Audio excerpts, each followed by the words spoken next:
I've been doing some experiments and writing some stuff, and this poem, I thought, okay, I'm going to try and write a poem with nothing in it. And that's really...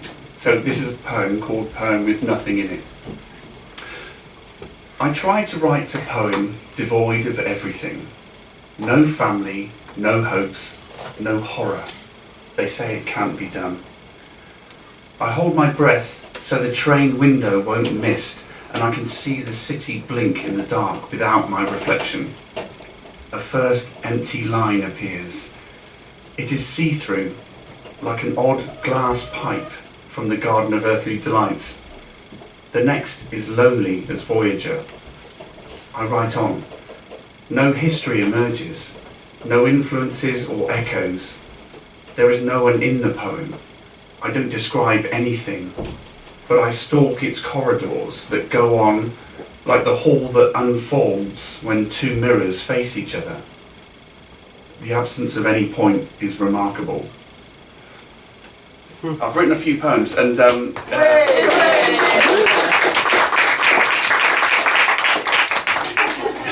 points. I've written a collection recently, and I wanted to do some things that I hadn't done before, and some of those things are like including, foreign languages. And I remember, growing up reading lots of poems and people who use French in their poems. I'm thinking, blimey, that's so cool. And I did French at A level, and I got a D, but I've got enough. I mean, I can live in France, and I know what some of the words mean. And recently I heard the story of the Resusci Anne doll. So if you know the doll that you use to practice resuscitation on, she's called Resusci Anne, and there's a story behind Resusci Anne. She's they're laughing, is that is it me? It's true. No, it's true. So Resusci Anne, in late 1800s, somebody committed suicide in France, and she was brought out, and they made a death mask of her.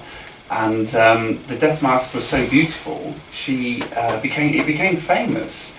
It was used in stories. It became a novel. I think Baudelaire wrote a novel about her.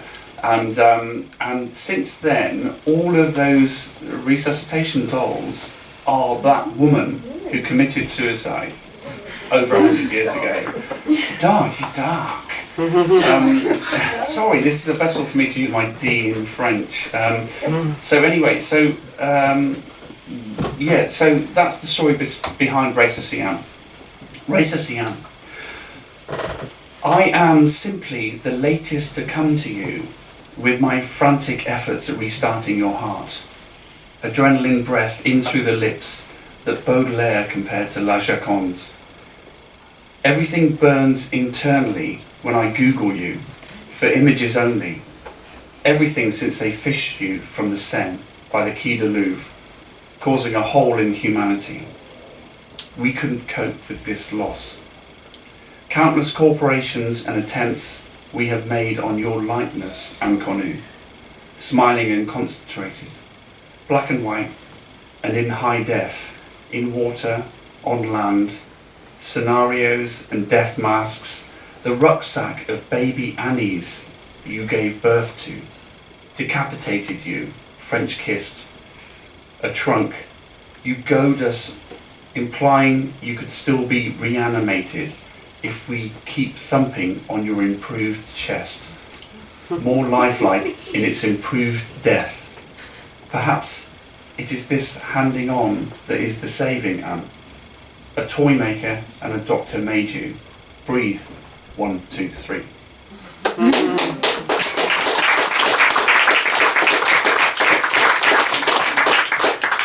Thank you.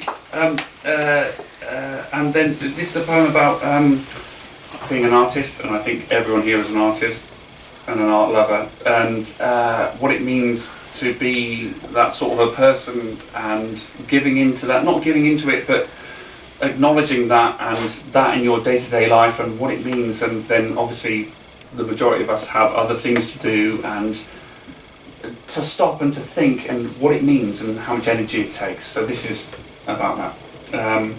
Looking is a full-time job. Today, for a moment, a dried up leaf looks like the detached desiccated time of a starving. And the new office block reminds me of the future.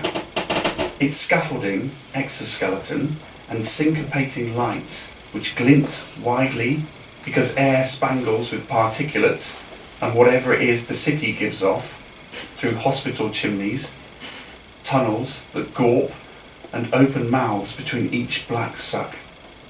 It is easier to not. To look is an unpaid, full-time job. Though the other boss is regret. The only review is timetabled for that treacly time when your heart starts to stop. Where the evaluation is you didn't notice your son begin to give up. Or how cow parsley returned every year and grew so white from infected muck in a crack, as if making an obvious point.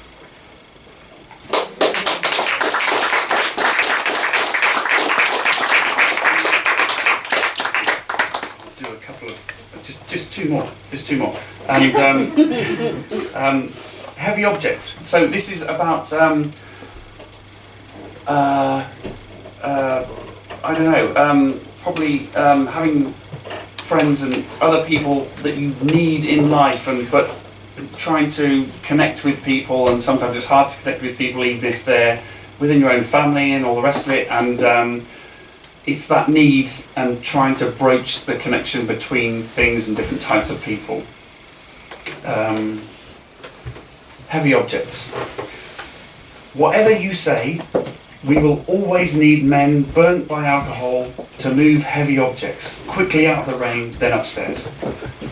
Shiny metal drawers, a container with a stainless steel roller door, so tricky to hold shut and grab around to shift at the same time. We need this metal frame and Bakelite console of organ buttons at this address by this time. They nod and assume a place near the top, knowing nothing works unless they situate the hardware. Behind them, weather rears up like a fist, like a plot twist in a dream that has you wondering on it for days. There are heavinesses in my way, and I must swallow my pride and befriend the men I left behind. I need help. They never seem to agree, deep down, but don't leave when I plead. Okay, and just,